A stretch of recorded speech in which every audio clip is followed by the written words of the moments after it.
Bonsoir à toutes et à tous. Bienvenue sur Classe Rugby, lundi soir 21h. Ça faisait quelques temps qu'on s'était pas vu.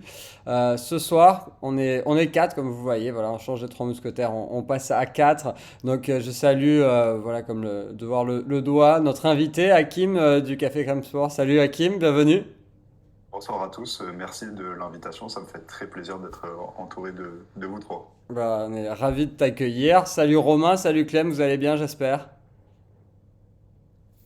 Ah, écoute, très bien, très bien, très bien. On a bouffé du rugby en alternance entre le 6 Nations et le top 14. Bon, Ça n'a pas été passionnant des deux côtés tout le temps, mais il y a ah, beaucoup de choses à dire. voilà, comme évidemment sur Twitter, bon, personne n'y aura cru, mais on ne débriefera pas pendant 1 heure l'UBB Stade français d'hier soir. Je pense que tous ceux qui étaient devant ont eu assez de le voir plutôt que de le débriefer, mais et puis surtout, il fallait se mouiller un petit peu la nuque pour passer du 6 Nations à cet UBB Stade français. Mais bon, c'est ça aussi qu'on aime dans notre petit championnat, c'est qu'il y a aussi quelques purges, et il en faut dans tout bon championnat. Bon, on va commencer évidemment, hein, trêve de plaisanterie par le tournoi. Enfin, on l'attendait, ça faisait 1 an qu'on attendait cette reprise du tournoi. Les Français, voilà, vainqueurs, tenant du titre, Grand Chelem en poche, très compliqué, on le sait, d'aller reconquérir. Je crois que ça n'a jamais été fait. Donc, et puis on sait que c'est toujours compliqué de lancer un tournoi, même si l'Italie est quand même, voilà, en ce moment un peu le faire valoir, mais on a vu des progrès de leur côté aussi. Ben, je vais peut-être commencer à donner la parole à Hakim. Premier sentiment général, et puis après on reviendra un petit peu sur des éléments clés du match. Premier sentiment général, est-ce que comme voilà, Antoine Dupont, c'est une victoire qui ne te fait pas sauter au plafond, cette victoire contre l'Italie? Non, bah c'est vrai que c'est un sentiment particulier parce qu'au début du match, on prend vite les devants, on se dit que ça va être bon, qu'on va dérouler très clairement. Et puis finalement, on se met trop à la faute, on laisse les Italiens prendre le dessus et on ne sait pas pourquoi on se maîtrise pas, on continue les fautes malgré les divers avertissements de l'arbitre, même si bon, je sais que certains n'ont pas trop aimé son arbitrage, il y a des choses certes à redire, mais je pense qu'on est tombé trop facilement dans on était trop suffisant, je pense, et ça a failli nous coûter la victoire. Donc voilà, c'est une victoire importante, c'est un premier match dans le tournoi, mais c'est vrai qu'à l'approche de l'Irlande, ça peut être tout de suite problématique si on continue comme ça. Mais je doute pas que les joueurs vont se reprendre. Ouais, c'est ça. Vu les réactions, on a vu que voilà, je pense que tout le monde avait bien le sentiment que les points étaient pris, mais que ce niveau de jeu suffirait sûrement pas pour défier l'Irlande. Et on en reparlera plus tard. L'Irlande qui nous a impressionné et qui impressionne évidemment depuis l'an dernier. Romain, toi, ton sentiment sur ce match, peut-être sur deux mi-temps d'ailleurs un peu différentes, on y reviendra. Et ton sentiment global sur ce match? Ouais, je suis assez d'accord avec Hakim, même si, alors, et c'est tant mieux, on est trop sévère parce qu'on est sur, je sais pas, 14 victoires d'affilée, un grand chelem et beaucoup d'autres choses. Il y a plein de choses à sortir de cette victoire. La première, c'est que on prend 5 points euh, et que on en ressort sans blessé et qu'on est toujours invaincu. Alors oui, il y a plein de choses à redire et notamment des mauvaises. Je suis assez d'accord sur. Moi, j'avais trouvé tout le monde assez sévère sur la première mi-temps, là, notamment sur Twitter ou sur Discord, là où on échange, dans le sens où s'il y a 5 essais, s'il y a 5 essais français à la mi-temps, il y a rien à dire. Les Italiens sont plus les faire valoir qu'ils étaient. Ils nous ont un peu emmerdés en première mi-temps, mais enfin, le 2 contre 1 qui est mal joué autant par Ramos que par Penaud, à mon sens, qui doit aller à l'essai direct. Olivan qui est ultra soft dans l'embut pour pas aplatir. Après, il y a deux, trois occasions de plus où on doit scorer, où on score pas. Et pour moi, il doit être plié largement à la mi-temps en fait, on se fait emmerder parce qu'on n'est pas assez réaliste et que les Italiens, bah, ils jouent bien, hein. Ils jouent pas mal, ils nous ont fait chier avec des faiblesses, etc. Et après, par contre, j'aime bien la première mi-temps. Je pense qu'on doit être plus réaliste, mais bon, ça reste un match à l'extérieur. La deuxième mi-temps, je m'explique pas pourquoi on est si apathique. L'arbitrage explique certaines choses. Euh, mais pas tout. Il explique pourquoi on est moins bon dans des zones où on est d'habitude très fort et où on tue les adversaires, notamment dans les zones de rec, etc. Et moi, je l'ai pas compris, l'arbitrage, mais si on est bon, on doit les tuer avant, quoi. On doit les tuer avant, on craque un peu dans des moments décisifs. Ramos, je l'ai rarement vu rater des pénalités à 40 mètres en face à l'heure de jeu alors qu'il peut tuer l'adversaire, par exemple. Des fautes bêtes. Voilà, c'est plus ça qui m'inquiète que le retour de mi-temps qui fait qu'on n'est pas bon. Après, le banc apporte pas, mais c'était prévisible. Donc, on en reparlera dans l'évaluation individuelle, mais il y a des choses à redire, mais après, tout est pas à jeter, quoi. Ouais, ouais. Je te rejoins d'ailleurs, Romain. J'avais un peu le même sentiment que toi sur cette première mi-temps où sur Twitter, je me disais, mais attends, j'ai mal vu parce que j'ai quand même l'impression, malgré, ok, il y a de l'indiscipline, mais c'est un peu le point faible. Mais sinon, il y avait quand même de la domination française et en effet, ils s'en tirent bien de ne pas être loin. Et c'est sûrement le fait de ne pas être loin qui les a maintenus et comme c'est devenu quand même une meilleure équipe qu'avant. Clément, je sais pas si toi, tu étais plutôt d'accord avec ce qui se disait sur Twitter ou tu nous rejoignais. Voilà ce que disait Hakim Romain aussi sur cette première mi-temps qui est au final pas si mauvaise et par contre en deuxième ça se délite clairement. Non, oui, oui, bon, sur la première mi-temps et sur le match globalement, oui, plutôt d'accord avec ce qui a été dit avant. C'est vrai que bon, faut pas être alarmiste. Voilà. Après, ça dépend aussi de l'étalonnage, quoi. C'est-à-dire que si tu vises le titre de champion du monde à la fin, quand tu sais le niveau pour être champion du monde, l'espèce de trio de matchs, parce que je compte même pas les poules, mais le trio de matchs que tu vas devoir affronter lors de cette Coupe du Monde, notamment vu ton tableau, je veux dire, c'est 3 énormes matchs. Et c'est vrai que quand tu vois ça, quand tu vois un peu cette gabegie, bah, tu te dis, ouais, ça va être compliqué, malgré les 14 victoires, malgré le Grand Chelem dernier. Moi, je trouve que la marge est pas énorme. On l'a vu contre l'Afrique du Sud, là, bon, c'est complètement différent. Là, on entame un tournoi aussi, donc il y a aussi des choses qui. Bon, voilà, il faut tout relativiser. On verra, je pense, la semaine prochaine, vraiment, vraiment, qui est un véritable test. Mais voilà, moi, les leaders de cette équipe, ben, certains, je me dis qu'ils ont. C'est pas comme les équipes du style, moi je pense vraiment à l'Angleterre de 2003, je pense aux Blacks de 2015. C'est des équipes qui ont été champions du monde et qui avaient beaucoup de certitudes, avec des leaders qui étaient au sommet. Et là, je les vois avec un peu moins de marge, même un Dupont, voilà, que je trouve qui a été bon, hein, notamment en première mi-temps. On en parlait au début. Il a commencé par 2-3 valises au ras des rucks, etc. Très puissant. En défense, ça a été énorme. Mais voilà, Aldrid, Dupont, j'ai pas trouvé Marchand énorme aussi. Et ça, c'est vraiment voilà, le truc intrinsèque à l'équipe de France. Le côté extrinsèque, c'est ce qui m'inquiète aussi, hein, c'est cette tournure d'arbitrage. C'est-à-dire que voilà, j'ai essayé de comprendre un peu, j'ai vraiment regardé le match, parce que moi, bon, dans ma télé, je suis souvent très chauvin et pas du tout objectif, donc j'envoie la télécommande valser.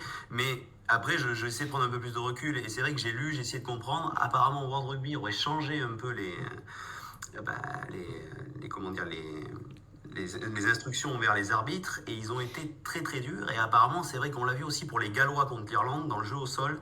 Donc ils veulent beaucoup plus de jeu. Donc nous, tout ce qui fait notre force, on avait Danty, Marchand, le jeu au sol, ou le jeu de dépossession, où on emmerdait tout le monde là-dessus. Au vu de la Coupe du Monde dans un an, si les conditions sont comme ça au niveau de l'arbitrage et que c'est intransigeant, d'ailleurs on va avoir à Dublin, parce qu'on va peut-être avoir Carlet à la touche, Barnes au sifflet, ça va être pareil, ça va être aussi dur. Et si on n'a plus ça en plus pour s'appuyer, ça m'inquiète un peu. Voilà. Après, toute une question, c'est ce que je disais au début, d'étalonnage. Voilà, il n'y a rien de. Voilà, il faut relativiser. C'est un match contre l'Italie, un match de rentrée. Bon, voilà, mais c'est quand on prend vraiment des objectifs très hauts, quand je vois d'autres équipes championnes du monde, et je pense à ce titre, hein, vraiment tout de suite, voilà, ça m'inquiète un petit peu. Mais bon, voilà, on va voir la semaine prochaine. Ok. Je sais pas ce que toi tu penses, Hakim, sur cette inquiétude. En effet, on avait déjà débriefé nous la tournée et puis on redisait la même chose. On tournait un peu sur les mêmes choses en disant voilà, il y a quelques inquiétudes et en même temps la France gagne sur des matchs accrochés. Évidemment, l'Afrique du Sud, l'Australie, c'est normalement plus fort. Sur l'Afrique du Sud, c'est certain que l'Italie, mais la France arrive à gagner. Évidemment, je crois qu'on le dit depuis 4 mois, le gros test qu'on attend tous, c'est d'aller en Irlande. Est-ce que toi t'es inquiet ou est-ce que tu attends vraiment ce match contre l'Irlande pour positionner la France sur la Coupe du Monde, en tout cas pour y croire, même si j'ai envie de dire que tout le monde y croit vu la série de victoires évidemment qui est en cours. Alors, je pense que ça va pas trop nous impacter ce match. Je sais pas si vous m'entendez, j'ai un petit Très problème. bien, très bien.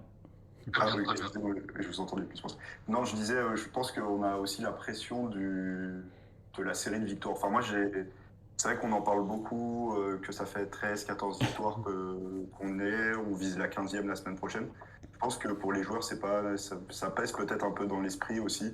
T'as pas forcément envie d'être dans l'équipe qui perd contre n'importe quelle équipe. T'as aussi toutes les équipes qui veulent te battre parce que ça fait un an et demi que t'as plus perdu. Donc je pense que peut-être ça pèse un peu sur les joueurs et que peut-être cette défaite possible en Irlande, ce que je n'espère pas quand même, peut peut-être un petit peu libérer certains joueurs et repartir pour 6 mois et reprendre les bases, se reconcentrer sur le jeu et être moins attaché à cette série, quoi. Hmm. Donc contre l'Irlande, je suis inquiet un petit peu parce que je pense que l'Irlande, ils ont envie de gagner le tournoi. Farrell, il n'a pas gagné avec l'Irlande depuis sa prise de position. Je pense qu'il a besoin de ce trophée, enfin d'un trophée pour confirmer ce statut de leader. La tournée en Nouvelle-Zélande, ça a été un premier élément et je pense que le tournoi, c'est ce qui permet de conclure son bon cycle et d'aborder la Coupe du Monde avec sérénité. Donc je pense que eux, ils ont vraiment l'ambition de le remporter haut la main avec un grand chelem à la clé. Donc je pense que ça va pas être un match facile et nous, je pense qu'on va encore avoir cet esprit de la série de victoires dans l'esprit et je pense que ça a un petit peu brouillé notre capacité à jouer, je pense. Ouais. Et juste pour voilà, c'est sûr que nous on prend la défaite là et casser la série de victoires pour derrière être champion du monde et laisser aux Irlandais le tournoi, hein. Je pense qu'on prendrait ça avec plaisir. Et puis, tu as peut-être raison, je sais pas, Romain, ce que tu en penses, voilà, de cet impact potentiel dans les têtes aussi de cette série qui peut jouer plus, comme tu disais justement, Hakim, peut-être des joueurs qui n'ont pas envie d'être, parce que bon, ceux qui sont titulaires, ils accepteraient de perdre, mais ceux qui rentrent dans l'effectif, bah, ça leur met une sorte de pression aussi, évidemment, de rentrer dans cette équipe-là si forte collectivement.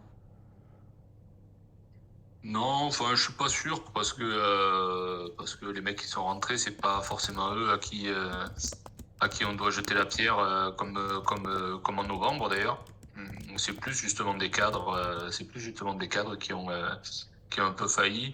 Après, moi, je tirerai pas de conclusion là. Peut-être pas plus en Irlande d'ailleurs parce qu'on va rapidement parler de l'Irlande.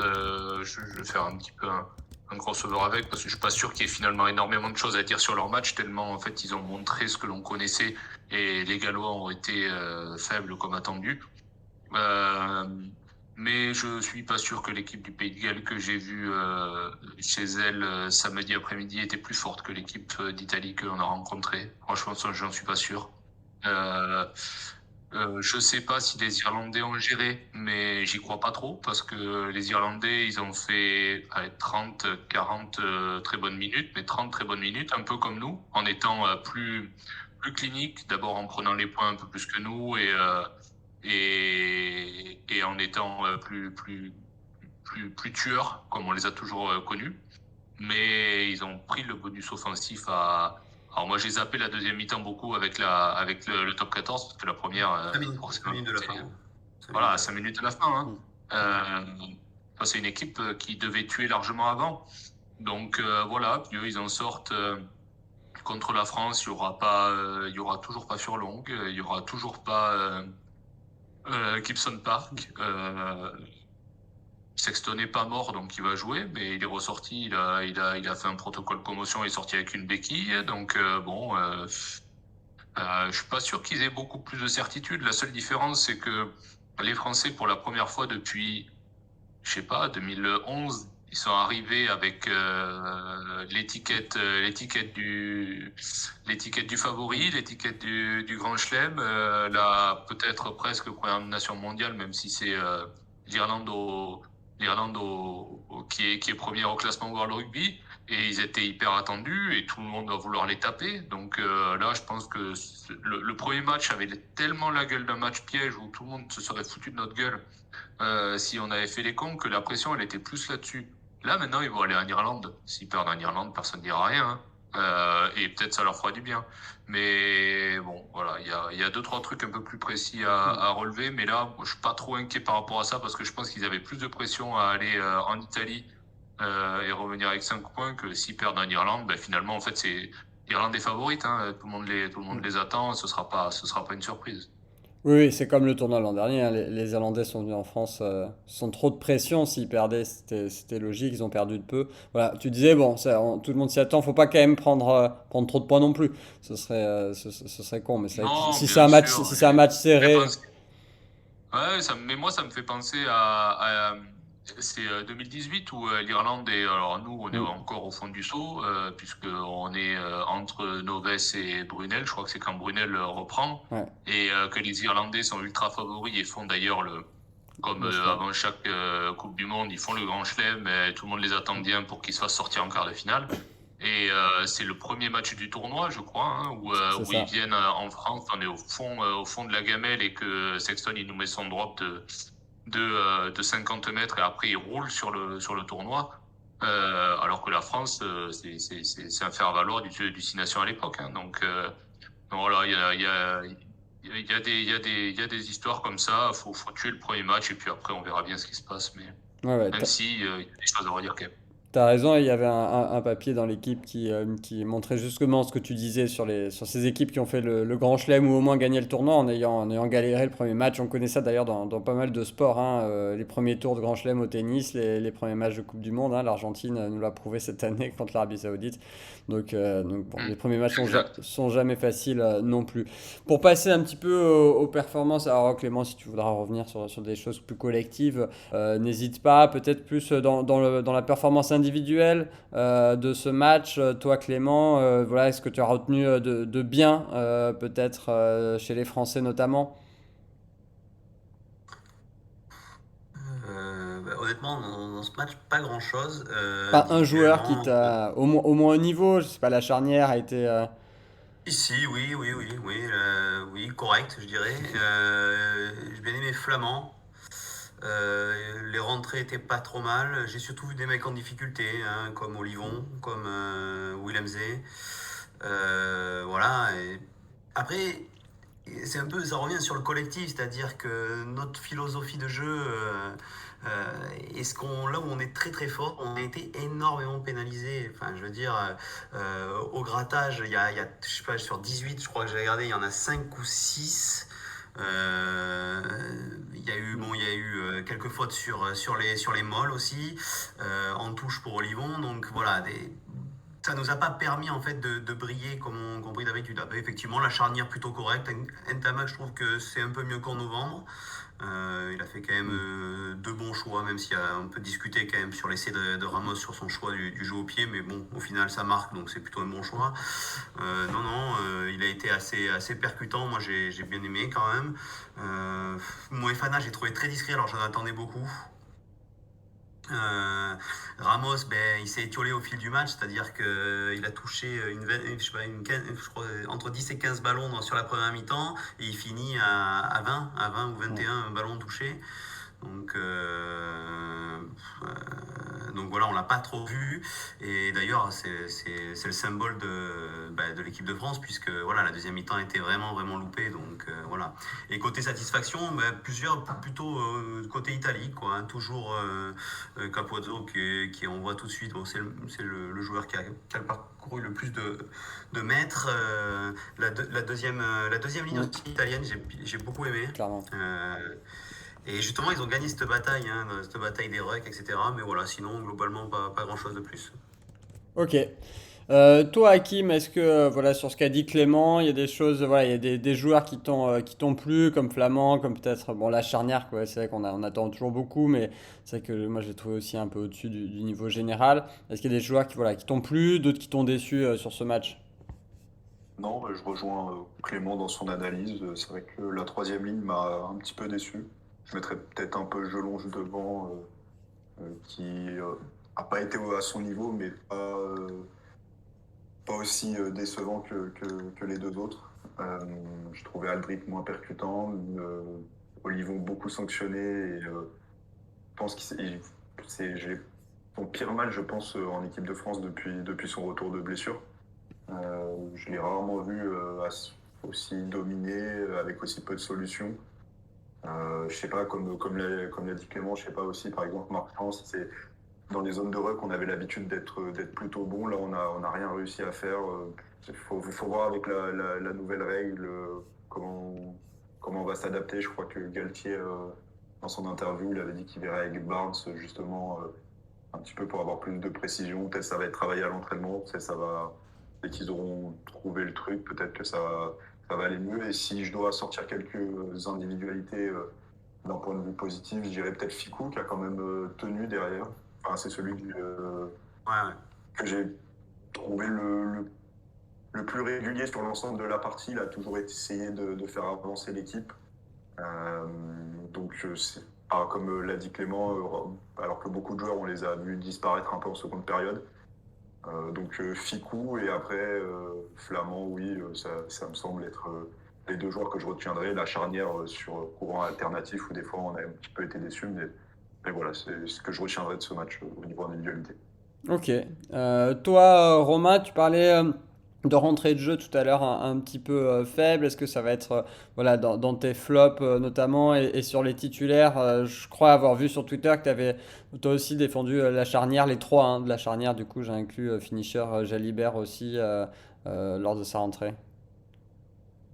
Oui, alors d'abord, moi, on verra la semaine prochaine, mais le truc de la directive World Rugby, j'y crois pas du tout. J'avais lu des articles là, au 1er janvier où ils avaient donné des directives côté World Rugby pour mettre en application certaines règles, pour accélérer le jeu. J'ai rien vu passer sur la partie grattage, mais rien. Hein. C'était des trucs assez anecdotiques, mais des trucs qu'on voit dans le top 14 sur le temps passé sur les tirs au but, que ce soit pénalité ou transformation, des consignes pour faire un moins d'appel à la vidéo, etc. J'avais rien vu sur les grattages, j'y crois pas trop. On sort ça parce que Juge, qui est responsable des arbitres de rugby, il défend son arbitre, mais et d'ailleurs ça m'a pas choqué du tout dans les autres matchs, hein, ces phases de ruck. Donc Un petit peu pour les Gallois, moi, j'ai trouvé. ouais, mais ça va En fait, pas. il y a ce On truc, verra, alors, mais je là sais pas. autant. Franchement, moi là où ça m'a choqué, c'est à la fin, bah, pour parler vite fait du vent, parce que je trouve que c'est le seul qui a vraiment apporté. C'est quand Macalou il rentre, qui gratte un ballon sur les 40 mètres. Il faut je sais pas combien de secondes à l'arbitre alors qu'il a les mains dessus. Il a deux mecs qui viennent déblayer.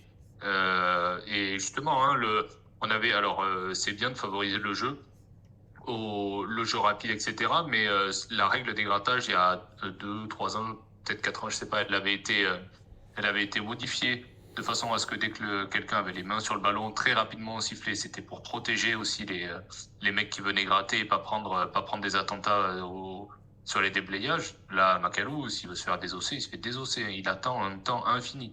Et pareil pour Gelon, quelques minutes avant, là, où il gratte sur les 10 minutes avant, là, juste un ballon qui nous sauve à 24-29 de mémoire. Donc, je suis dubitatif. Je l'ai pas vu non plus en Coupe d'Europe. Ça m'avait pas choqué là sur les derniers matchs. Donc, je sais En pas. top 14, c'est pas du tout fait. Là, on entend l'arbitre en fait le dire. Et justement, ça rejoint ce que tu dis sur Macalou là.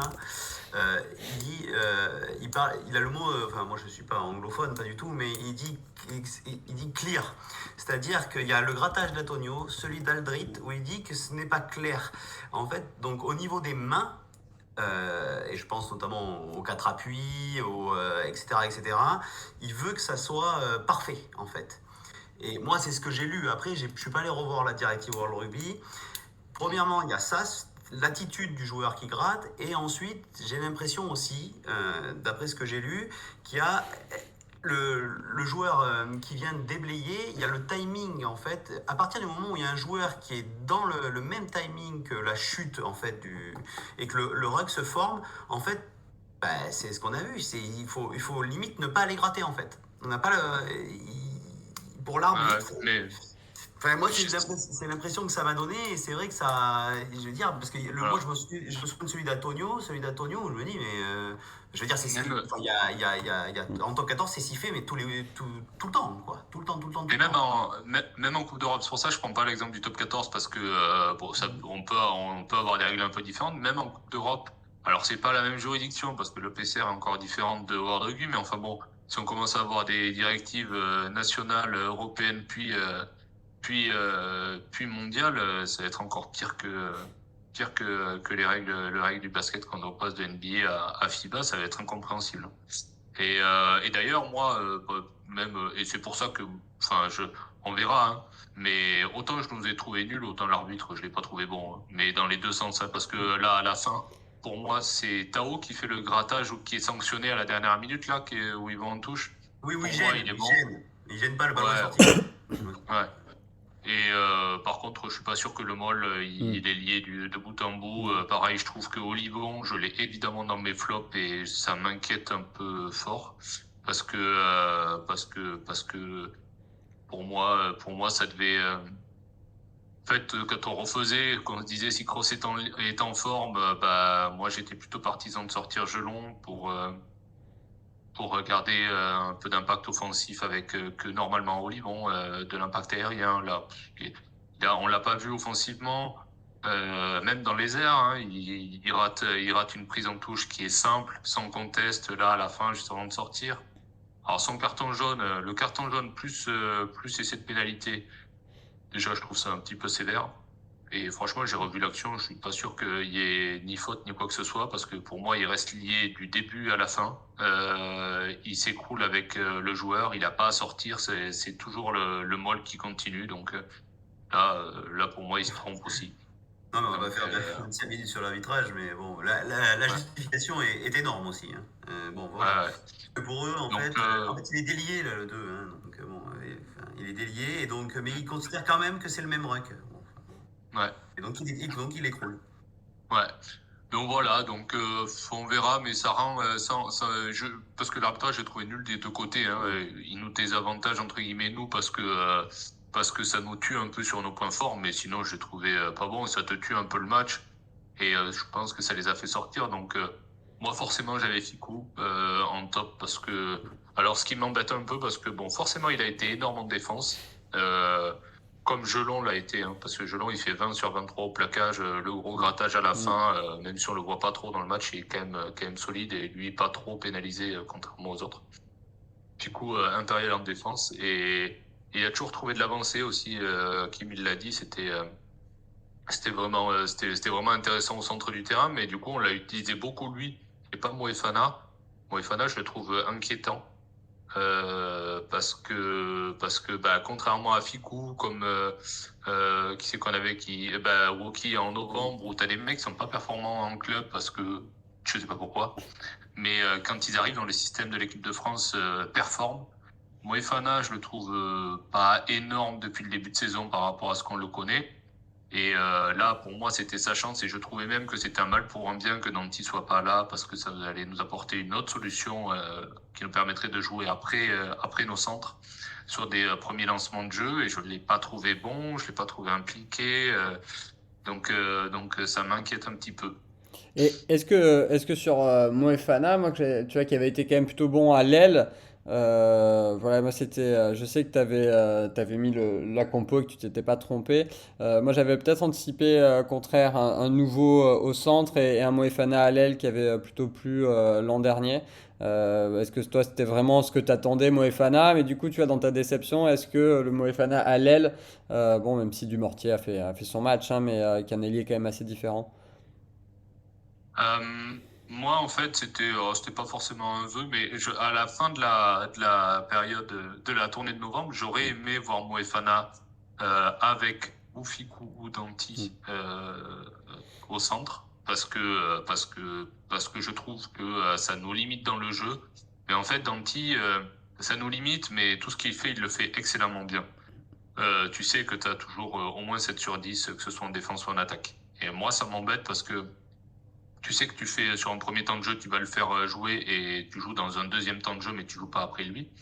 Et je voulais voir Moefana parce qu'au contraire, moi je l'avais trouvé excellent, notamment au Japon, avec l'équipe de France, quand il avait été responsabilisé au centre, je trouvais que c'était un des meilleurs.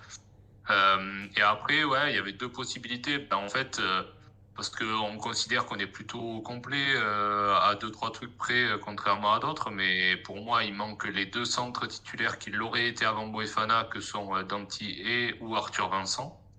Euh, parce que tu mets Arthur Vincent au centre, c'est autre chose que ce que l'on a vu, quel que soit le match. C'est un mec pareil qui est hors norme. Et après, bah, Moefana, oui, moi, j'ai peur qu'il paye un peu des deux côtés. Parce que je sais pas si du Mortier il sera facile à sortir, parce qu'il fait une très belle partie, et qu'il est rassurant en défense, qu'il est rassurant sous les ballons hauts, et que Moefana, il la rassure pas forcément au centre. Il avait été très bon à l'aile aussi, je suis d'accord, hein. Mais si du Mortier est très bon, comment on le sort? Un peu comme Ramos en novembre. Faudra que Ramos soit pas bon pour qu'il soit sorti, ce qui a plutôt été le cas. Du coup, je suis un peu inquiet pour lui. Mais si du Mortier, là, il fait un gros tournoi parce que Danti sera pas là, pour le sortir, ça va pas être commode, hein, parce qu'il y a un vrai ailier, fort tous les ballons hauts, qui progresse sur tous les duels. Il va être dur à sortir. Donc, je suis un peu inquiet pour Moefana et pour l'équipe de France, parce que là, il nous manque quelqu'un au centre et je le vois pas lancer un Delbouis ou un truc comme ça où aurait pu être intéressant. Ok, ouais, ouais, non, mais c'était là, voilà, je voulais t'entendre sur ça, mais c'est vrai que je pense pas non plus qu'il lance ça. Allez, petite dernière question peut-être, Hakim, pour le match contre l'Irlande, les changements que potentiellement t'aimerais voir, ou est-ce que t'aimerais voir reconduire ce 15, voilà, est-ce que tu as confiance en ce 15 avec une amélioration évidente qui sera là sur l'Irlande? Bah, enfin, Galtier nous a pas trop habitués à changer les choses. Non, c'est sûr. Donc, comme l'a dit Romain, au centre, oui, Moefana a été très discret. On peut être inquiet, mais je pense que oui, il mettra pas quelqu'un d'autre à la place. Il repartira avec la même équipe.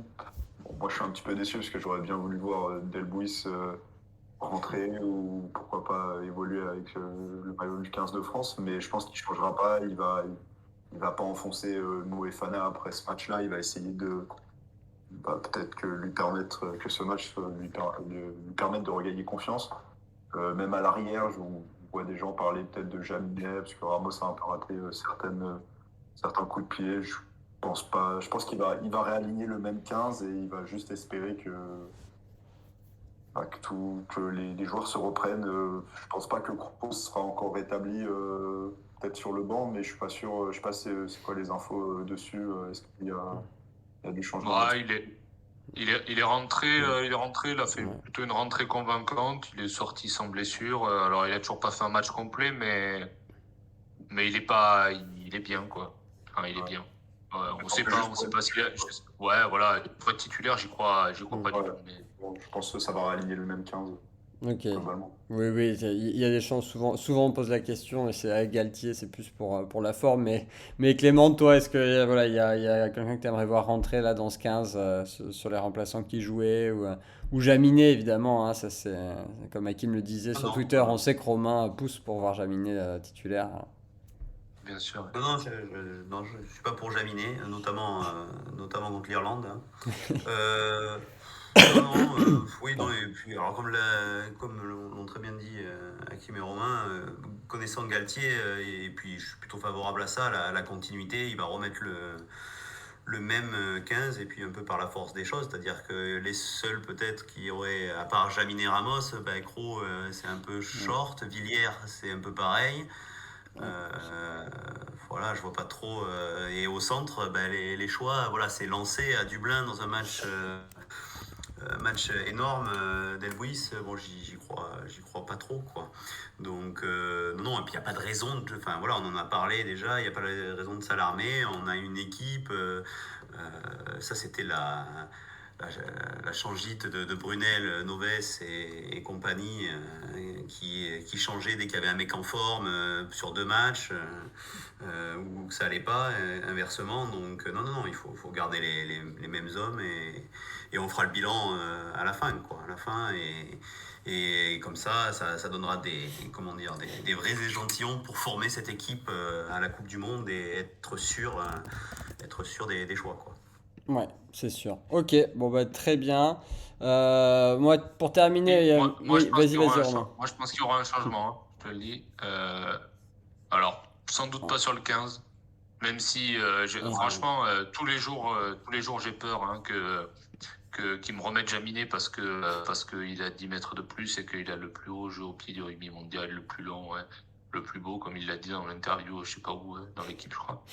Et que ce soit un prétexte pour sortir Ramos, le fait que voilà, il y a deux, trois trucs qui vont pas, c'est sûr, et qui nous emmerdent, mais bon, je l'espère pas. Par contre, j'espère vraiment qu'il y aura un changement sur le banc, parce que, alors, moi, c'est le seul truc qui m'avait choqué, j'en avais parlé choqué, c'est un bien grand mot, hein. Sur Twitter, j'en avais parlé à la sortie de la compo, c'est que je comprenais pas le banc avec 2 secondes lignes.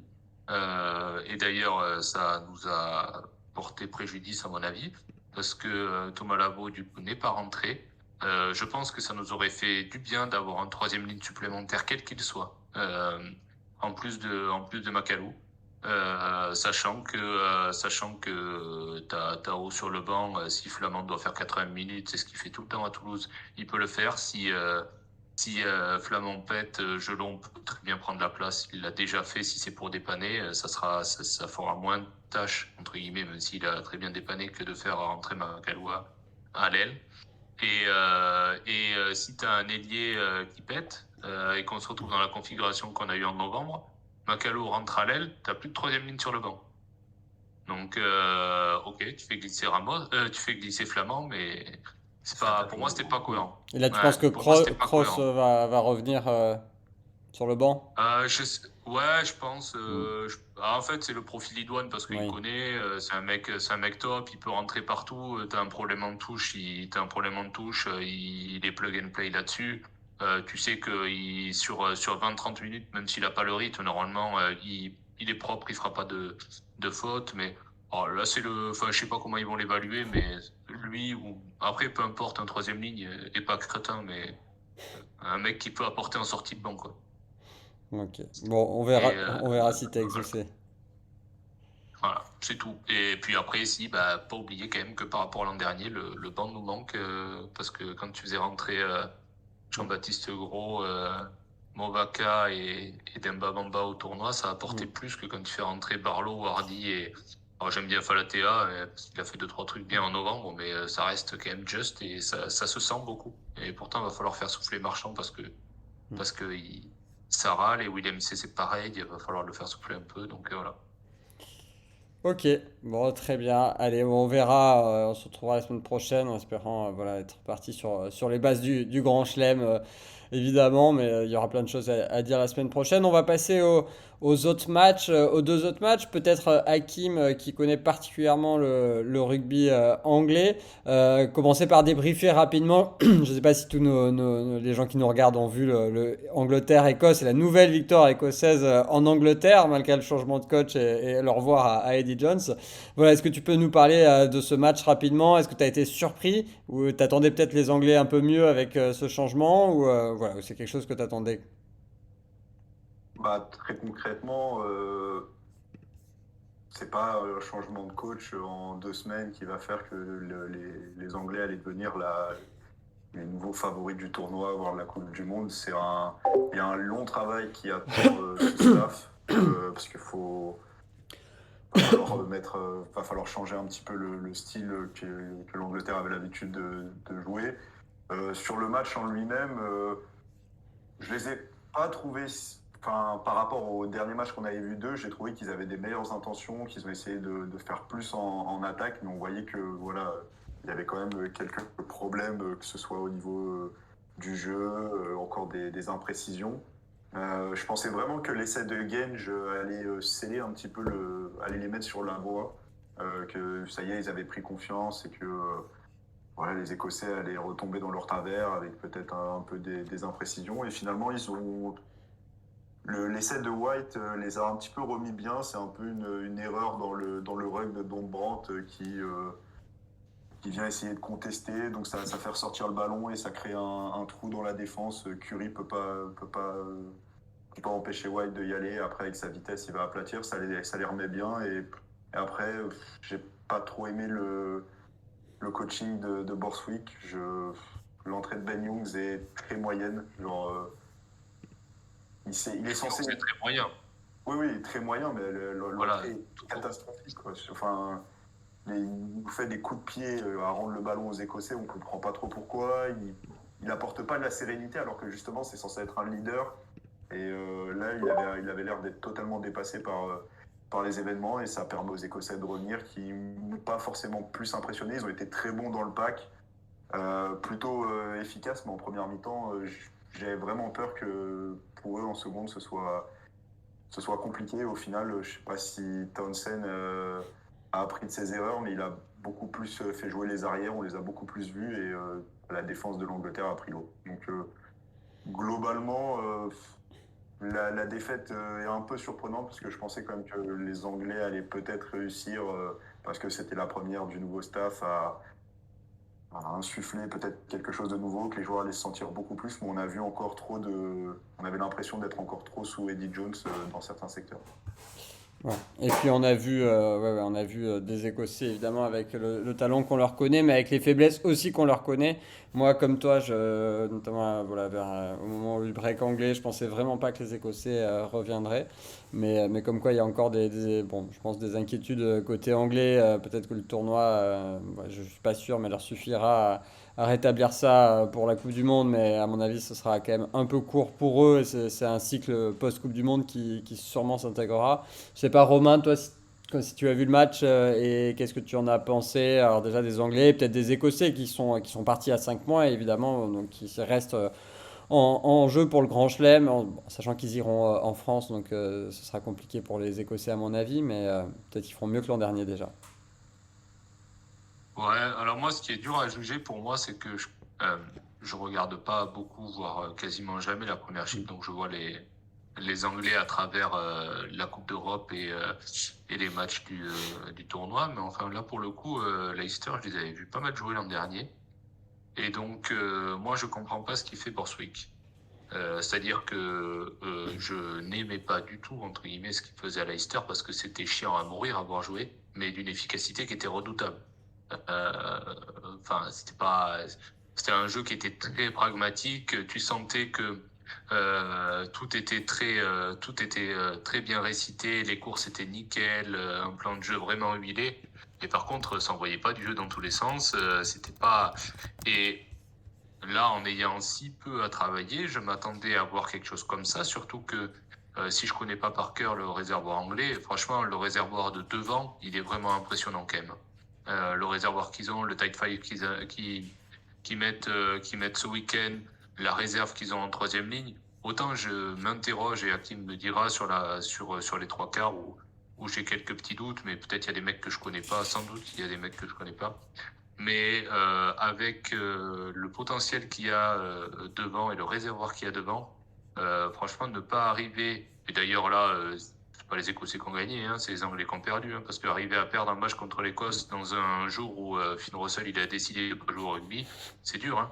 Parce que là, il était dans le jour où il en avait rien à voir là, il voulait pas jouer, et ils ont réussi à perdre ce match-là. Donc là, j'ai pas trop compris. Je pense qu'ils savaient pas trop où ils allaient. Franchement, j'ai vu le début du match, j'ai dit. Ok, même après l'essai de Van der Merwe où t'as un exploit personnel, mais franchement, je les voyais gagner le match assez facilement. Ils sont délités, ils les ont pas assez tués devant, là où ils étaient bien supérieurs, je pense, s'ils mettaient de l'envie. Je trouve la ligne de trois quarts incohérente au possible.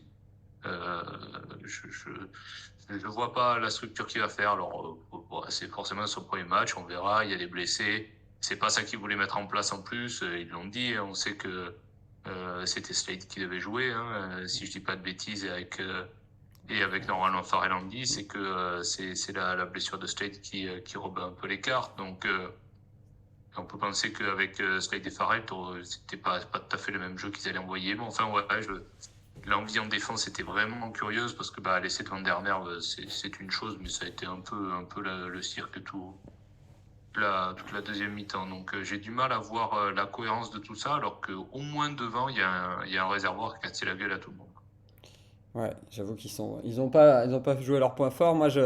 J'anticipais là devant le match, je me disais, les Anglais, on va galérer, à mon avis, quand même, parce qu'ils joueront contre nous. Je suis pas sûr qu'on leur mette, tu vois, notre bon. C'est sûr, là-bas, ce sera compliqué et ils peuvent même nous battre.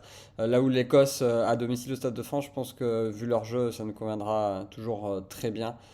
À voir, hein, mais c'est Madame Irma, mais j'ai peur que pour l'Écosse, ce soit plus compliqué que ça, malgré cette victoire un peu en faux semblant. Je sais pas, Clément, toi, si tu as vu le match, cette Angleterre-Écosse, qui était pourtant pendant un peu le top 14, donc ouais, c'était des doublons de rugby. Voilà, si tu as regardé ce match, qu'est-ce que tu en as pensé, toi? En même temps que Brive, non? C'est ça, c'est pour ça que je dis Ouais, ouais, non, mais j'ai regardé Angleterre-Écosse. bon choix. Euh,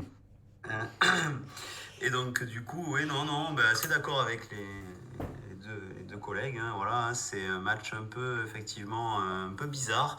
Parce que c'est effectivement plus l'Angleterre qui a lâché le match plutôt que l'Écosse qui est allée chercher. Quoique, c'est vrai que sur cette magnifique action qui donne la victoire, on peut quand même leur dire qu'ils sont allés le chercher parce que c'est magnifique.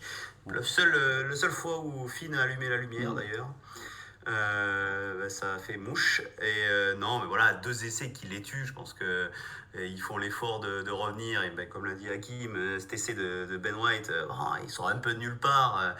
Avec une grosse défense de monsieur Curry qui, je sais plus, je crois que j'ai vu passer la stat, qui a loupé une petite ribambelle de plaquage quand même. Peut-être moins que Finn Russell, mais bon, ça, c'est pas forcément un exemple. Voilà, donc du coup, et cet essai de Van der Merwe aussi, qui fait quand même un coup de couteau. Alors, effectivement, hein, défense totalement absente, ou talent de Van der Merwe, je sais pas trop, mais en tout cas, bon, c'était sympa à regarder. Donc c'est plutôt ça qui prédomine. Après, surtout avec cette tactique pour l'Écosse, où ils ont joué depuis leur 22 quasiment toute la partie. Et ça aurait pu être très dangereux, notamment avec le pack anglais. Très déçu à titre individuel de Dan Brandt. Voilà, un joueur qui a 2 ans m'avait... voilà, un peu comme Romain, moi je ne suis pas la première chip ou de très loin, il m'avait particulièrement plu en Coupe d'Europe, je le trouvais hallucinant. Ils ont un réservoir en numéro 8 qui est impressionnant, et là je l'ai trouvé vraiment pas terrible. Donc voilà, c'est le temps que ça se mette en place, hein. C'est vrai que c'est le tout début. Il y a encore des ajustements. Je suis d'accord avec Romain, moi je trouve qu'il faut qu'ils s'appuient sur leur pack, et des joueurs comme Genge, là ils ont le troisième ligne dont j'ai perdu le nom, Ludlam. Voilà, il y a un énorme réservoir, et il faut qu'ils s'appuient là-dessus, et quand même c'est une équipe qui restera dangereuse parce qu'il y a quand même des mecs derrière, même si c'est vrai que c'est pas super cohérent, et comme l'a dit Romain, je pense qu'un joueur comme Slade c'est hyper important. Il y a des joueurs là, jeunes, Stewart, voilà, Malins aussi, bon voilà, qui peuvent, même Marcel Collins que j'ai pas trouvé catastrophique, donc voilà, il faut qu'ils s'appuient là-dessus, et je pense qu'elle est un peu anecdotique cette défaite, même si ça commence à faire beaucoup, puisqu'ils ont déjà perdu en novembre aussi des matchs, et à domicile, donc voilà, ça commence à faire beaucoup, mais voilà, c'est une équipe qui reste ultra solide, et j'ai confiance quand même en l'avenir, vu le réservoir. Et pour l'Écosse, vraiment, c'était vraiment séduisant quand même, c'était vraiment séduisant, notamment derrière. Tupulotu, que j'ai trouvé très bon. Qui a été bon aussi. Fagerson, ce que j'allais dire. Voilà, moi j'ai remarqué Ouais, mais Fagerson. Fagerson, que tout le monde avait dit, il va être Dombrand va le mettre dans sa poche, il va en faire son jouet. Bon, ben voilà, hein. Sur ce match, ça n'a pas été trop le cas. Je crois qu'il finit à 26 ou 28 plaquages, non? Un truc comme ça? Non, je dis n'importe quoi, mais... Oui, c'est une grosse stat. J'ai pas vu, mais. un truc énorme. J'ai vu, voilà, un truc énorme. Donc voilà, et bien sûr la performance de Van der Merwe voilà, qui a été vraiment, pourtant qui est un joueur vraiment qui est plutôt que d'un côté du terrain. Et ben, il a montré que ce côté-là était fort, quoi. Ouais, plus. 26 sur 27, Fagerson. Ouais. Ah, Et Richie énorme. Gray, t'as les stats parce que j'ai l'impression que. Richie Gray, il était autour de la vingtaine, je Ouais, crois. il fait un beau match aussi. 17 sur 17. Ouais, voilà, j'ai trouvé qu'il faisait un bon match aussi. Il fait une jolie passe d'ailleurs, je crois, sur l'essai. Ouais. Une passe. Ah ouais, sur un pas, là, il décale vachement bien, ouais. Ouais, une passe plutôt sympa. Non, non, mais Ouais, c'est vrai que c'est bien de voir les Écossais qui se jouent ce jeu. Je suis d'accord. Je me suis dit, quelle galère ils s'enferment à chaque fois sur ces relances avec des coups de pied. Au final, à chaque fois à vouloir jouer, ils se retrouvaient avec des touches qui revenaient comme des raz-de-marée, des vagues incessantes. Mais les Anglais n'ont pas profité, ils ont pas concassé devant. Donc, du coup, ils en sont sortis. Mais j'avais bien peur que ce jeu-là, comme souvent, voilà, soit leur péché mignon, mais que ça leur tombe dessus. Mais bon, on verra ouais, sur. Ouais. je vois les stats là, c'est impressionnant. Les stats des. Je sais pas si t'es devant aussi, Romain, mais ils ont un nombre de joueurs au-dessus de 10-15 plaquages, c'est énorme, l'Écosse, alors que l'Angleterre, ils en ont 4, quoi. C'est impressionnant, voilà. Donc, et quand on voit le score, voilà, ils ont vraiment, voilà, ils ont défendu, ils ont mis des coups de couteau saignants qui ont fait très très mal au moral des Anglais, et notamment là, en cette fin de match qui a fait tourner le match. Et puis une grosse action pour finir. Qui est... Je suis pas sûr qu'il le gagne sur 10 fois, il le gagne peut-être pas 10 fois, Non, quoi. non, mais n'empêche que ça fait quand même plusieurs fois Ah ouais. qu'ils répètent ce genre de match. En effet, hein, à chaque fois, c'est un peu. Mais je pense que Hakim parlait dans la tête, tu sais, de ce qui se passe sur le genre de série que tu peux avoir, tu vois, ou de la peur de perdre, ou de l'enchaînement. Les Écossais, ils commencent à enchaîner quand même contre les Anglais. Hein, c'est un record hein, de les battre 2 fois d'affilée là-bas. Ils l'avaient jamais fait. Et puis ça fait quand même plutôt longtemps qu'ils se jouent dans cette Calcutta Cup. Donc, et là, ils l'ont enchaîné en plus avec la victoire à domicile.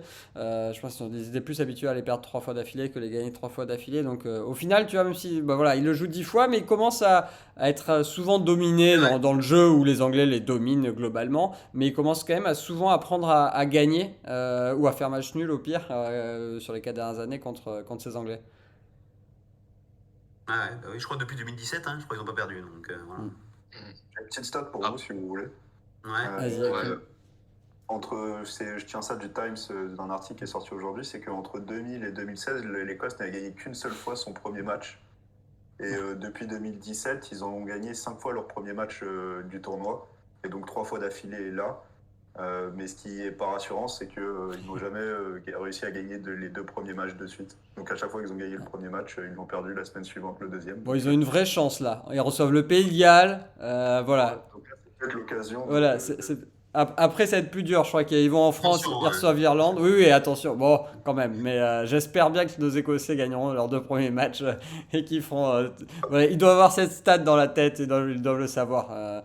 Et bon, bah, c'est une bonne transition. Hakim, je sais pas si toi tu as vu ce premier match Pays de Galles-Irlande, on en a rapidement parlé au début. Romain le disait, des Irlandais dominateurs, mais qui n'ont pas non plus tué le match et pris le bonus tout de suite. Voilà, est-ce qu'il y a des choses qui t'ont marqué sur ce match? Évidemment, on a vu des Irlandais comme on les connaît, hein, avec leur style de jeu évidemment, et quelques blessés qui pourraient être, c'est vrai, à avoir un impact contre les Français. C'est vrai que je crois que c'est enfin 1 heure avant le match ou une demi-heure qu'on apprend que donc Gibson Park est pas là. C'est Conor Murray qui débute. Alors Murray, il joue très peu en URC. Enfin au Munster, il est relégué maintenant un petit peu, même plus sur le banc, mais parfois même. Donc c'est vrai que c'était un peu étonnant. On sait que bon voilà qu'il a l'expérience, qu'avec Sexton voilà ils ont été habitués à jouer ensemble, mais c'est vrai qu'on pouvait être inquiet. Et finalement, je l'ai trouvé plutôt bon. Enfin, sur le match, on n'a pas senti le manque de rythme. Peut-être un petit peu en seconde période, j'imagine, dû à l'âge et au fait qu'il a très peu enchaîné les matchs récemment. Mais comme Romain l'avait dit, et c'est un petit peu ce qu'on peut faire comme constat, comme la France, c'est-à-dire que ça commence très fort.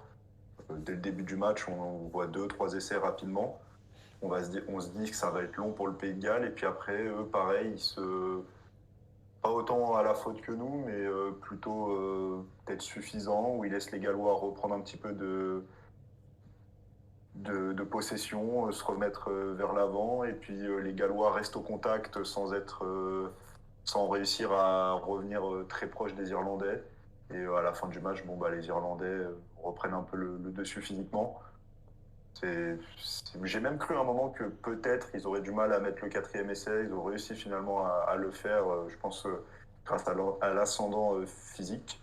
Euh, donc, victoire de l'Irlande. Gros score par rapport à ce que la France a fait contre l'Italie. Mais c'est vrai que est-ce que ça en fait tout de suite un mastodonte qui sera dur à battre? Je sais pas. Ils n'ont pas été réguliers sur 80 minutes et je sais pas s'ils peuvent se satisfaire d'un tel match contre des Gallois très faibles et qui n'ont pas de réserve, qui n'ont pas de jeunes. On continue à faire jouer des anciens qui se blessent au cours du match. Al Will Jones déjà forfait pour le prochain match. Alf Penny qui se blesse avant la rencontre. Enfin, je sais pas. Les Gallois ont une belle tête à finir dernier du tournoi si ça continue. On va pas anticiper, mais je sais pas. Ils m'ont pas convaincu et l'Irlande n'a pas été tranchant sur 80 minutes pour que je dise que ce soit parfait à ce point-là. Ouais, je pense que tu soulignes un truc intéressant et c'est moi ce que je pressens aussi du début de match, c'est que les Irlandais ont vraiment cette capacité à très vite mettre l'adversaire la tête sous l'eau. Ils avaient même réussi à le faire au Black lors de leur tournée. Voilà, je pense que pour les Bleus, il va falloir tenir ces 15 premières minutes, ces 10 premières minutes, surtout à l'extérieur, parce qu'à mon avis, ils vont mettre beaucoup d'intensité. Mais en effet, comme tu l'as dit, Romain, je pense que tu l'avais souligné aussi, peut-être que tu peux compléter. En effet, tout n'a pas été parfait. Il y a eu quand même un moment de creux sur ce match. Ouais, il y a eu un moment de creux. Après, vraiment, j'ai du mal à évaluer Mm. parce que euh, je veux pas taper sur les Gallois, mais ils ont plus l'âge de leurs organes que de la carte d'identité. C'est dur pour eux, quoi. Tu sens que ils sont pas loin de la fin. Enfin, les Ken Owens, là, le Wyn Jones, même Liam Williams, il n'est pas si vieux que ça, mais tu sens qu'il est usé par rapport au mec félin qu'on connaissait et tout. Et puis Alf Penny, qui on n'a pas vu, tu te dis, bon, ben, on va voir Riz Zamit, même pas, ils vont chercher un autre vieux pour mettre. Donc je sais pas si Riz Zamit, il a la gueule. Il est blessé. Ou je veux. Non, ouais, non, il était pas blessé hein, pour le match, il était dispo. Hein. De ce que j'avais suivi, c'est-à-dire que Gloucester ne l'avait pas fait jouer pour le laisser frais pour le tournoi, mais il y avait un peu des inquiétudes toujours à pas vouloir le faire démarrer, je crois. Je pense qu'ils n'ont pas voulu le faire démarrer tout de suite. Mais Ouais, parce que moi j'ai vu que Gatland il l'avait un peu entre guillemets, hein, j'ai pas écouté l'interview donc je connais pas le ton, mais pourri sur le fait que c'était qu'un joueur offensif. Mais c'est à peu près le seul joueur de talent, de peut-être classe mondiale s'il progresse bien qu'ils ont dans Dans le film, ouais. sur leur pays là. Donc c'est je sais pas, je sais pas trop dire. J'ai pas, comme pour la France où j'ai pas envie d'être trop sévère, j'ai pas envie d'être trop optimiste avec l'Irlande. Il y a des choses bien. Je pense qu'ils sont déjà trop dépendants de Johnny Sexton et que compte tenu de l'âge du garçon et pour me répéter de l'âge de ses organes à lui aussi, franchement, dès que tu le touches, dès que tu le touches, les mecs tremblent. Hein, quand il sort là, il fait béquille. En réalité, ils lui ont touché la tête. Il fait un protocole de commotion. D'ailleurs, il va le passer. Il l'a réussi. Hein. Mais en fait, sur la durée d'un tournoi, et je sais pas combien de temps ça fait qu'il a pas fait un tournoi entier, Sexton. Je vois pas comment il peut faire une Coupe du Monde entière. Donc, je trouve qu'ils sont trop dépendants de lui. Euh, Devant, c'est solide, mais tu vois que Furlong a manqué. Je trouve moins puissant, mine de rien, que ce qu'ils étaient. Donc, je sais pas trop. Je sais pas trop. Encho leur manque beaucoup, je trouve aussi, quand même. Parce que il est gentil, McCluskey, mais je trouve qu'Encho leur manque. Mackensen a été moins en but que ce qu'on a fait. Pas hyper enthousiaste. Pas Bon. hyper enthousiaste, mais je pense qu'ils peuvent nous détruire la semaine prochaine. Oui, oui, ouais, oui, oui, ça, il y a moyen. Ils ont quand même. ce qu'il faut dans le matériel et dans le coffre pour nous faire très mal, hein. Clément, toi, pareil, même opinion un peu que Hakim et Romain, sans pas d'envolée, mais pas grand-chose non plus à analyser. Euh, un peu plus peut-être satisfait de la performance irlandaise qui a vraiment roulé sur cette équipe galloise qui en plus d'avoir son âge et ses problématiques, a un peu déjoué sur ce début de partie, notamment au niveau des pénalités. Faletao, sa première mi-temps, bon, vraiment, il n'était pas dedans. Et donc, non, voilà, et quand même, ils leur ont collé, je sais pas, il y avait, je vais dire n'importe quoi, mais il y avait 27 à 3 au bout de 30 minutes de jeu, quoi. Hein. Parce que je sais qu'au début, ça suivait les minutes, les points. Donc, bon. Alors, le fait est qu'ils ont raison. Si l'Irlande avait pu en coller 60 au Pays de Galles, ils l'auraient fait. Il y avait un point de bonus à aller chercher, ils ont failli ne pas le prendre. Donc c'est que le Pays de Galles s'est un peu réveillé aussi. Et parce qu'il y a une première partie de seconde mi-temps où quand même le Pays de Galles était sans idée, mais moins de la volonté et son public qui poussait. Donc ce qui a permis un peu de rééquilibrer les débats. Mais quand même, voilà, quand même, c'était vraiment, vraiment, vraiment costaud sur cette première partie de match.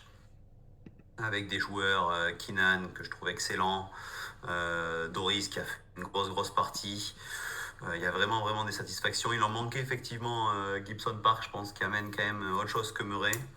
Voilà, et qui sera absent, je crois, contre la France. Ce que tu disais, Romain? Ouais. Lui c'est sûr. Furlong, c'est sûr. Et ils espéraient récupérer, parce que je crois qu'il jouait pas, enfin, toujours était pas titulaire, mais ils voulaient récupérer sur le banc Sianili, qui sera absent aussi. Ok. Voilà, donc oui, ils ont quelques petits données, effectivement, et Sexton, ben voilà, c'est toujours la même problématique, et effectivement, l'Irlande est très très dépendante de Sexton, notamment offensivement. Voilà, après, c'est quand même plutôt satisfaisant pour eux, le score est là, le point de bonus est là. Donc, est-ce que ils ont essayé de gérer, est-ce que c'est le Pays de Galles qui était faible? Ben, ça, c'est plein d'interrogations, je pense, c'est un peu comme la France. Je pense que pas mal de choses vont se résoudre à Dublin la semaine prochaine et on va vraiment avoir un choc au sommet, hein, quand En même. prendre Plutôt. plein les mirettes, ouais, non, je crois que Ouais. depuis qu'on fait les débriefs là, du 15 de France des tournées, je crois que moi je sais que j'en parle de ce match-là que j'ai coché depuis un an. En disant, voilà, on les a reçus, mais c'est ce match-là qui va donner aussi beaucoup d'indications, évidemment, comme disait Romain. Bon, si on le perd, il y a pas mort d'homme, hein, ça Non, remet rien en cause, mais en tout cas, on va prendre du plaisir, je pense, devant ce match, vu l'intensité qu'il va avoir. Donc, bon. Ok, bon ben on a fait un beau petit tour. On se reverra lundi prochain. Après, Hakim, si tu veux repasser, venir un de ces lundis soirs parler du Six Nations, ce sera avec plaisir. On va conclure rapidement sur une petite page, voilà, une dizaine de minutes sur le top 14. On salue ASM Bison, évidemment, qui nous moi, je m'en dit remets, moi. Hein. Yatosphérique. On est ravis. En plus, c'est mon image de flop, le pauvre Yato que j'adore. Donc on est ravis de l'avoir vu revenir. Et puis bon, petit retour sympathique. Bon, ben rapidement, peut-être sur les scores, je vais afficher les scores là du top 14. Romain, peut-être toi pour commencer, voilà, petit commentaire sur ces différents matchs qui sont passés là ce week-end. Est-ce qu'il y a eu des choses qui t'ont marqué, à part ce Brive, pardon, ce UBB Stade Français? Parce que Brive Perpignan, je pense qu'on a. Oh. Oh, pardon. Excuse-moi Clément, j'ai noté, voilà, Voldemort, le club qu'il ne faut pas prononcer. Voilà, je sais pas, Romain, toi, s'il y avait des petites choses qui t'ont plu ou ce que tu voulais remarquer sur ce top 14, sur cette journée de top 14, en sachant qu'il y a eu 2 journées qu'on a passées d'ailleurs sans émission. Euh, alors non, parce que alors hier soir, non, je me suis littéralement endormi. Et comme vous avez dit qu'on avait parlé du Six Nations, j'ai pas revu le match. Je pense que j'ai rien raté vu les commentaires. Et comme on venait voir un match où on avait pris 20 pénalités et que j'avais une séance vidéo à préparer pour dimanche sur un match où on a pris 20 pénalités nous aussi, ben, je me suis épargné le Paris-Bordeaux. Bien Euh, vu. Marquant, ben moi j'ai pour aller côté positif, pas côté négatif, j'ai beaucoup aimé ce qu'a fait Toulon. dans le jeu, dans l'agressivité, dans la conduite du match, etc. Vraiment, ça confirme un petit peu les embellis que l'on avait vus un peu trop avec parcimonie, mais quand ils sont au complet ou presque au complet, parce que je pense que cette équipe-là qu'on a vue, c'était samedi soir. Avec Bigard en plus, ça peut être vraiment intéressant. Ouais, ça leur fait du bien, hein, mine de rien. Donc, bien aimé Toulon. La Rochelle, je vais pas me répéter sur ce que j'ai dit, mais je suis toujours pas convaincu. Alors aujourd'hui, c'est un euphémisme. On le disait quand ça gagnait que ça gagnait moche. Là, on peut le dire encore plus fort quand ça gagne pas du tout. Et là, franchement, l'équipe qui est alignée, elle est au-delà d'être bonne. C'est pas une bonne équipe de doublons. Ils sont pas, c'est pas l'équipe type parce qu'il leur manque 2-3 joueurs, mais tu peux pas perdre avec une équipe comme ça contre un loup qui est en dents de scie et qui explose un peu dès qu'il y a de la pression et tout. Donc là, je sais pas, on va continuer de parler d'Ogara qui fait des misères en tribune, comme ça évitera de parler du travail qu'il fait sur le terrain, mais pour moi, c'est vraiment pas bon. Vraiment pas bon. Et puis, Pau, c'est bien, c'était prévisible, ça a bien joué. J'ai vu une grosse partie du match, c'était vraiment cool à regarder, ça envoie du jeu, c'est bien. Plutôt content pour Clermont, qui pendant longtemps s'est fait accrocher au score alors que c'était pas vraiment mérité. Et effectivement, au-delà de la blague, moi très contente de revoir Yato sur le terrain parce que c'est un joueur que j'adore et qui peut faire des différences. Alors, il est usé, le pauvre, j'espère qu'il pourra enchaîner, je sais pas si ce sera le cas, mais faut profiter des joueurs comme ça. Et puis, j'ai vu Brive Perpignan. Et j'ai pas envie de dire que c'était prévisible, mais en étant neutre sur le match, on l'a senti, mais dès le début que ça allait être un traquenard pour Brive et que ça puait, mais grave. Et que la dynamique, elle était pas bonne. Vraiment qu'elle était pas bonne. Non, et ça maintient ce qu'on, tu vois, en regardant là, les matchs, je me disais, mais vraiment, on s'est dit il y a 2 journées, bon, ça sent bon pour Brive, alors le point de terrain fait toujours beaucoup de bien, hein, évidemment, mais on se disait ça sent bon, bam, 2 journées derrière, et là tu regardes le match d'après où Perpignan reçoit, Brive se déplace, tu dis, ah, ça peut rebasculer, et ces 3 victoires qu'on ne se sentait pas, voilà, prendre pour Perpignan, alors on dit ça à chaque fois, et puis après ça se retourne. Mais c'est vrai que sur le début de match et sur le match après, ce match serré, un peu pourri, ouais, ça puait un peu pour Brive. Et du coup, ça a fini par se payer. Ah oui, mais c'est parce qu'on s'était pas vu effectivement la journée d'avant. Et oui, Mais oui. c'est vrai parce qu'ils avaient battu Paris, ils avaient fait plutôt en étant plutôt cohérents. Et moi, ce que je vous avais dit, alors même s'ils avaient explosé à certains endroits, que j'étais au stade à Toulouse, je les avais trouvés plutôt très intéressants Perpignan, hein, en me disant que en fait, ce qu'ils ont fait à Brive avec un facteur X qu'on n'attendait pas, un ou deux même. Alors, ils ont récupéré Tristan Teder et puis ils avaient ce centre-là qui sort de nulle part, qui a fait un match stratosphérique, là. Le 12, même les supporters de l'USAP que j'ai dans mon entourage avec qui je discutais, Je sais pas. ils savent pas qui c'est.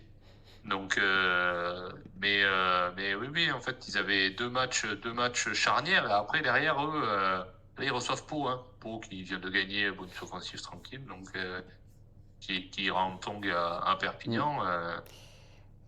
Un truc de repos pour aller perdre à l'UBB tranquille et après ils reçoivent Bayonne. Donc Et c'est pour ça. ça Ouais, c'est pour va ça que être intéressant pour eux. Là. ouais, ça va être serré, ça va être serré. Voilà, on verra après. Il y a une fin de championnat aussi où ça joue pas mal d'équipes dans les 6. À voir, voilà, ça peut jouer évidemment, hein. Des équipes qui pourront plus faire enfin, de petites pauses en se disant on y va tranquille. J'ai vu, il y a du Montpellier, du Toulon. S'ils se retrouvent 7-8, il y a un moment où les 4 dernières journées, ça va les jouer à fond. Donc voilà, ça va aussi un facteur qui va jouer sur le maintien. Toi, Hakim, est-ce que tu as eu un peu l'occasion de suivre cette journée, ces 2 dernières journées? Tu nous as raconté en off avoir eu l'extrême honneur et plaisir d'aller à Jambouin hier soir. Voilà, peut-être que tu t'es aussi endormi voilà, ça à la mi-temps. Mais Bah, malheureusement, j'ai pas eu le temps de trop suivre parce que je m'étais attardé sur l'Angleterre qui m'intéressait pas mal pour voir ce premier match, donc j'ai pas vu du tout le multiplex. Le seul match que j'ai vu, ça a été le pire de la journée. Je pense le pire de ce que j'ai vu depuis Ouais. bien longtemps. C'était vraiment affreux. Euh, mais globalement, si c'est sur les 2 dernières journées, je suis. Comme l'a dit Romain, Perpignan, ils ont montré des bonnes intentions sur ces 2 matchs, de ce que j'ai vu du replay, du résumé contre Brive. Et contre le Stade français, bon, il y a eu ce qui s'est passé. Je pense beaucoup d'erreurs côté du Stade français, un peu de suffisance, et Perpignan qui vient avec des bonnes intentions. Donc voilà, tout le championnat me semble très, très resserré. J'ai du mal à voir on a- chaque semaine, on se dit telle équipe fait une bonne perf, puis la semaine suivante, elle déçoit. Le Loup est très moyen, et pourtant ils vont gagner à La Rochelle. J'étais un peu surpris par ce résultat. Mais je trouve que La Rochelle avait les moyens justement de confirmer un petit peu par rapport aux autres équipes qui pourraient être un peu handicapées par l'absence de certains joueurs. Donc assez déçu. Et puis bon, mon Stade français qui gagne un match merdique, il faut dire. Les autres années, on le perd ce match. Cette année, on le gagne. Il y a peut-être un destin, il y a peut-être quelque chose qui fait que on devrait finir dans le top 6 cette année. Donc je le prends, et puis on verra bien la semaine prochaine à Bayonne, je crois. Donc un peu plus inquiet si on joue comme on l'a fait les 2 derniers matchs, quoi. C'est Ouais. quand même un peu compliqué, quoi. Aussi, on peut pas continuer à aussi avoir peu de joueurs derrière qui font la différence. On peut pas continuer à avoir des. Même Daoui hier, je le trouve très moyen sur les, Ouais. sur les pieds. Il est très mauvais cette année. Je sais pas. Non, non, ouais, C'est- ouais, il y a eu quelques. Mais c'est vrai que les avants font le boulot. Et qu'hier, les arrières, c'était un peu triste à voir. Et puis bon, les batailles de jeu au pied, le UBB Stade français, c'était vraiment.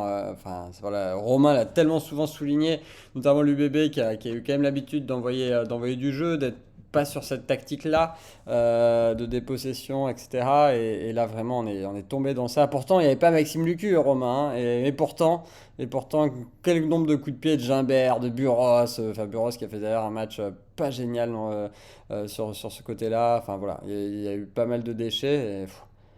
Il y a des joueurs qui sont mis quand même en avant, hein. Mais genre, bon, moi, côté Stade français, je Hmm. retiendrai Eric Bayen quand même, qui fait Oui, t'as raison, c'est un beau match. c'est son meilleur match de la saison. Je crois que c'est l'un des rares joueurs qui a profité de la période Challenge Cup parce qu'il était titulaire pour se mettre en avant, et j'ai l'impression qu'il a un petit peu gagné sa place grâce à ça. Et Ouais. de l'autre côté, Willis, pour moi, c'est les 2 meilleurs joueurs sur le terrain hier qui font la différence. Donc, du vu du stade, ils m'ont impressionné. Willis, s'il était un minimum suivi hier, 2, 3 fois, il crée des occasions à lui tout seul. Si ça suit un peu derrière à Bordeaux, Hmm. ça doit finir dans le but. Donc, ouais, comme tu l'as dit, sur la ligne arrière, beaucoup ont déçu et pas su faire autant d'être aussi précis que d'habitude. Voilà. Hmm. Ils n'auraient pas été tâches avec le maillot blanc, les deux frères Willis, Non. samedi. Quand tu vois qu'il y a Mercer, les Willis, on a quelques Anglais qui brillent. Le problème, c'est qu'ils sont pas en Angleterre, hein. C'est ce que Borswick a dit, justement, quand il a été Ouais. à Willis, il l'a dit, quoi. Il a dit tu peux le voir que 2, 3 jours par semaine, donc c'est pas. Ouais, ok. Parce que je me disais, bah, c'est normal, après le mec se barre, le mec se barre, il n'est pas sélectionné, puis quand il a été pris dans le groupe, je parle de Jack, pas de son frère, parce que son frère était blessé, je crois qu'il revenait juste de blessure là. Euh, mais quand Jack il revient, quand tu vois les matchs, bon après, de toute façon je comprends pas, parce que quand tu vois que Ben Earl est sur le banc par rapport aux performances des flanqueurs, c'est pas forcément explicable non plus. Mais c'est vrai que Jack Willis est vraiment, vraiment impressionnant. Mais- Les deux, oui, ça, mais Ouais, bon. les Enfin, deux. Jack, oui, mais Tom, tu fais un sacré boulot aussi. Oui, Les, oui, non, les mais deux c'est sont juste que bien. Dombrandt, il rate complètement son match, Hmm. mais sinon, il y a pas photo à ce que Dombrandt soit titulaire, il n'y a pas de scandale du tout, hein. Enfin, moi, je l'avais toujours trouvé excellent quand je l'ai vu jouer, donc ça me choque Euh, pas plus que ça. Avec l'Angleterre, moi je trouve que ça commence à faire quelques perfs pas terribles, quoi, tu vois, depuis qu'il a été lancé. Peut-être que la période n'est pas terrible, mais je te dis, c'est pour ça que j'en parlais. Moi, j'ai un joueur, oui, bon, voilà, il y a 2 ans, il avait fait une campagne de Coupe d'Europe vraiment énorme. Je crois que c'est. Je me souviens plus, en France, j'avais vu un match énorme, et puis voilà, une fois, il a mis longtemps à être Eddie Jones, et bon, je crois que c'est un peu la presse, enfin, ça c'est Hakim qui nous dira mieux, mais j'ai l'impression que c'était tout le monde qui demandait sa titularisation. Il a été mis, j'ai trouvé un peu décevant, et encore là sur cette entrée de tournoi. Mais bon, c'est vrai que oui, non, c'est pas un scandale qu'il soit là. Un joueur qui fonctionne avec Marcus Smith, hein, de toute façon, on l'a vu sur certaines actions, ils ont essayé de se chercher. Pardon. Les deux sont habitués à combiner, les deux se trouvent parfaitement. Après, voilà, c'est difficile quand deux joueurs ont une parfaite alchimie en club de la retranscrire dans un autre contexte qui est cette fois-ci international. C'est à eux de trouver est-ce que ça marche, est-ce que Borswick veut jouer autour de ça. Les Harlequins ont l'habitude de jouer autour de ce 8-9-10, dont Brandt, Kerr, Marcus Smith, et après derrière, ça suit, tout le monde suit derrière ces trois-là, mais voilà. Tout va dépendre du style de Borswick. Et ça gagne les Harlequins? Bon, les Harlequins, depuis mi-décembre, il y a un petit peu une crise de résultats. Ils n'ont pas été aidés par le calendrier avec des grèves en Angleterre qui ont fait qu'il y a eu des matchs décalés, reportés, donc ils ont enchaîné un petit peu avec peu de temps de repos, mais en un mois et demi, la seule victoire qu'ils ont fait, c'est contre les Sharks en Coupe d'Europe. Ouais, Donc, parce que moi j'adore les voir jouer, mais je les vois quand même souvent perdre à chaque fois que je les mets à la télé. Après c'est sympa, hein, ça joue partout, on dirait du 7, mais avec du 15, mais ça fait pas gagner, quoi. Ils sont sur 4 défaites. Je suis allé chez notre ami All Rugby. Si vous voulez voir tous les classements, toutes les stats, vous allez chez All Ouais. Rugby. Et voilà, ça m'a permis de voir qu'en effet, comme faisait Hakim, c'est pas la meilleure période là, même s'ils sont toujours 5e du classement. Bon, bah, je vous remercie. On a fait voilà, un petit tour. On se retrouve lundi prochain, même heure, même endroit, hein, le Twitch de la classe sport. Vous pouvez voilà, nous suivre sur Twitter, suivre évidemment le CSS, le Café Crème Sport, CCS, pardon, avec Hakim Parler Rugby et leurs médias évidemment. Romain, Jeannot Mulot sur Twitter là aussi, si vous voulez suivre du rugby, compte indispensable à suivre. On se retrouve donc lundi prochain. Lundi prochain, pas de top 14, donc émission complètement consacrée aux 6 nations. Voilà, ça va Clément, t'es sauvé. Pas de Brive, pas de mal au cœur, non, on parle France-Irlande, mais après on n'est pas à l'abri aussi d'une déception, mais on verra ça. Et puis dans 15 jours, par contre, là on reparlera de Brive Clément, il faudra te repréparer au top 14, tu te mouilles un peu la nuque. Voilà, on se reprépare à la petite purge du dimanche, et puis on parlera top 14, mais on adore de toute façon parler top 14 aussi. Merci beaucoup Hakim d'avoir été là, c'était un plaisir de t'accueillir dans Classe Rugby. Et Romain, Clem, à très vite et bonne soirée. Ciao à tous. Merci. Ciao, bonne soirée.